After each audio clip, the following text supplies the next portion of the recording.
Okay, so now we're going to talk about the central limit theorem, which is perhaps the most important theorem in all of statistics. And it's a bit lengthy, but its application is fairly simple here. So let's start off with talking about some distribution here. And let's say we have any distribution. It doesn't have to be normal.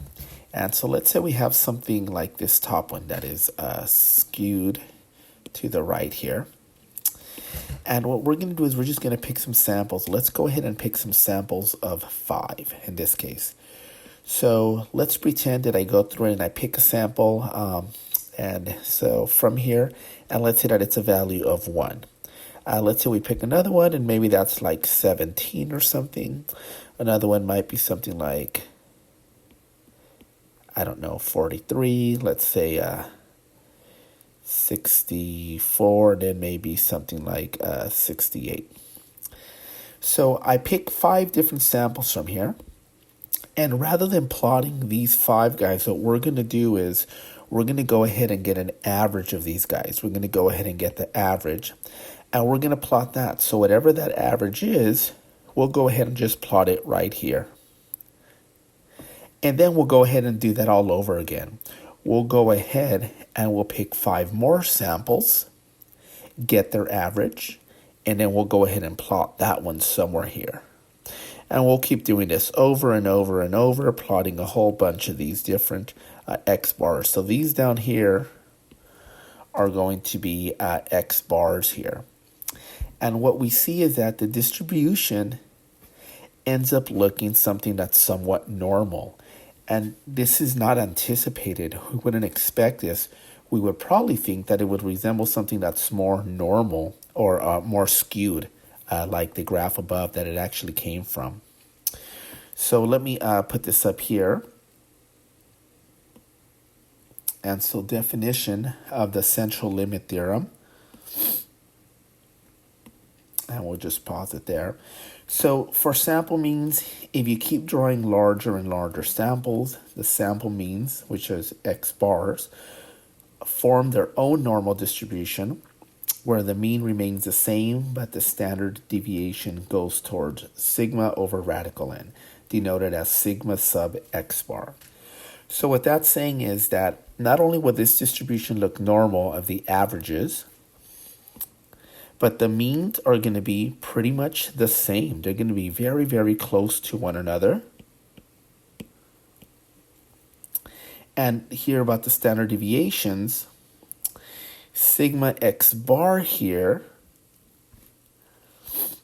that starts approaching the actual standard deviation divided by the square root of the sample sizes that we were actually taking out from. So if we get the original standard deviation here, and we divide it by the square root of the sample size, we will get something that is close to that standard deviation there. And of course, the mean is going to be exactly the same there. So mu sub X bar and then mu sub X. So we're using a little bit slight notation difference here. Note that this is an X bar for both of these cases now. And so we wouldn't anticipate this, that from any distribution that we actually get here, if we take a sample and the larger this gets, the more normal it's going to end up being, that the plot of not each of these X values, but rather the plot of their averages is going to end up being something that's fairly normal distributed. And the mean and standard deviation will be represented by these values here. So let's see this in action. Here's an example.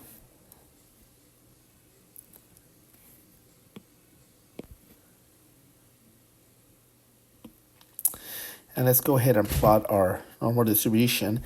And notice, though, that this is going to be of sample means. Notice that this is now X bar as opposed to X before, because we're going to want to go ahead and do the sample means. So right smack in the middle, we have an unknown distribution that has a mean of 90. So that's going to be right in the middle there. And we're going to be using mu sub x bar again. And let me denote my standard deviation, which is 15, but we're going to want to use sigma sub x bar because we're going to apply the central limit theorem here, which is going to give us 15 over the square root of 25 because those are the sample sizes that we're actually picking from there. And so that's going to give us 3. And the sigma sub x bar is sometimes referred to as the sample error as well. Okay. And we're interested between the values of 85 and 92. Those are given to us right about here. And so let's get our notation straight. We're looking for the probability that's between 85 and 92. But notice here that we are noting x bar as opposed to x because we're talking about the sample means in this case. And so we're going to use our normal distribution function. So normal CDF, which we talked about in our last section, it's always our low, our high, our mean. But now for our standard deviation here, we're going to want to go ahead and switch it up here. So our normal CDF here, it's going to be 85, 92, 90, and then 3. So if you recall, the last part is reserved for our standard deviation, but in this case it's sigma sub x bar. And then here is our mean. And the mean of our original distribution and our new distribution of the means are approximately equal. So we could use that same value there. And so the key thing here is how exactly do we know to use a central limit theorem as opposed to some of the problems we did before? Well, there's 3 main giveaways here. And so the first one is going to be that it's not normal. So if you recall for the other normal CDF or the other normal distributions, it always said assume a normal distribution. It's not saying that there. It's telling us that we don't know what it is. So this could work for any distribution, whether it's normal or not. It also ends up giving us n. So a sample size is going to be given to us. For other normal distributions, we never had that. So that's kind of that additional information it's going to give us here. And then it says a sample means in this case here. Let me fix this. And there we go. That's going to be this right here. So it tells you that we're figuring it out for the actual sample means.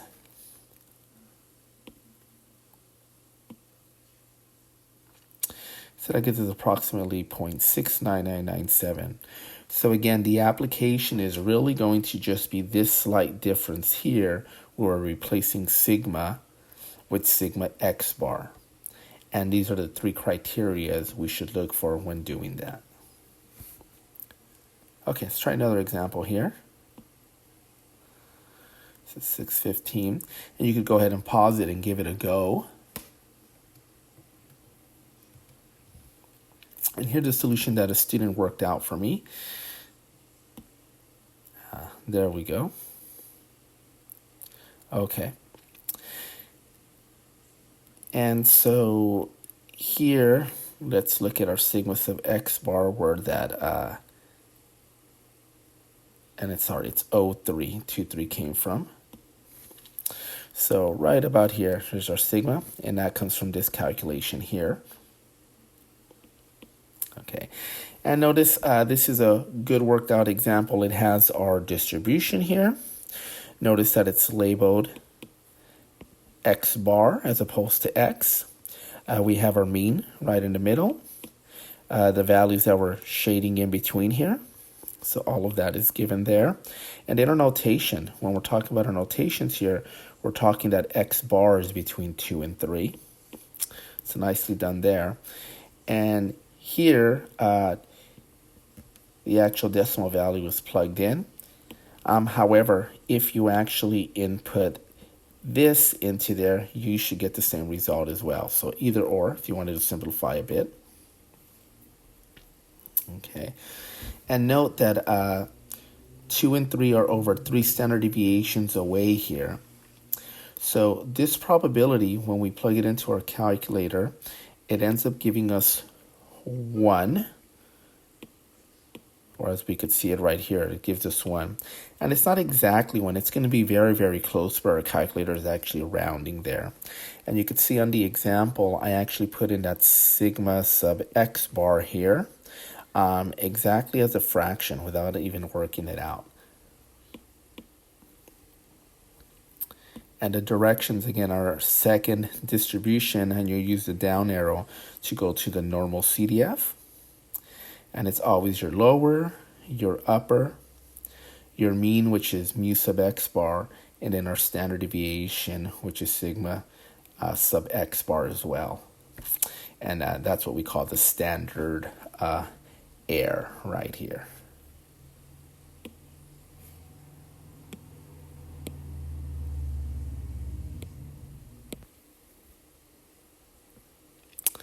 Okay, here's another example to work out. And so again, let's go ahead and start off with our sketch of our normal distribution here.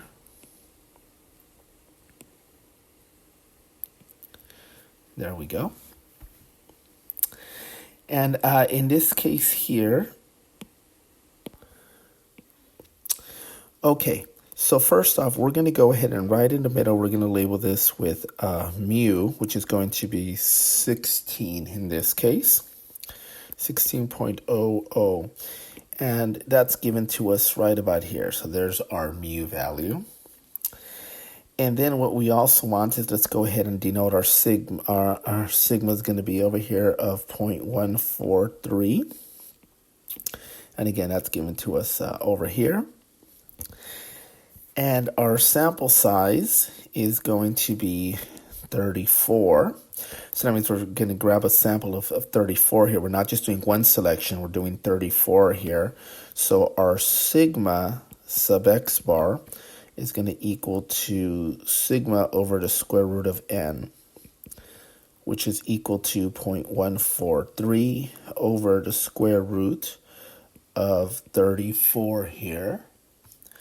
And that's going to be approximately 0.0245. And so again, that's going to be our standard error, what it's sometimes referred to. And what we're trying to find out is that we will have greater than 16.01. So let's just mark that somewhere probably about here. So there's 16.01. And what we're trying to see is, let's go ahead and shade beyond this. We're looking for this area way over here. Okay. And so our notation is the probability that x bar is greater than 16.01. There we go. And so for us, this is going to be normal CDF. Our lower is going to be 16.01. And then we're going off again. This is kind of thinking of it as going towards infinity, which we are going to write as E9. And then we're going to have our mean of 16. And then our standard error here, which is going to be 0.0245. So mu sub x bar and sigma sub x bar right there. Okay. And then if we plug this in, this will give us approximately 34.16 in this case here. All right, so what this is saying is we have these sodas that are supposed to contain about 16 ounces, and we want to know what amount has larger than 16.01. And so do the results suggest that cans are filled with an amount greater than 16 ounces? Well, we wanted to know how much we're over 16.01, and this is only about 1/3 of the cans seem to have over 16.01 ounces. So that's probably really open for interpretation. Is that, large enough for you? 1/3 is not that much. We would probably want a majority. So, but yeah, 1/3 is not that much. So I think the answer here, we would probably say no in this case.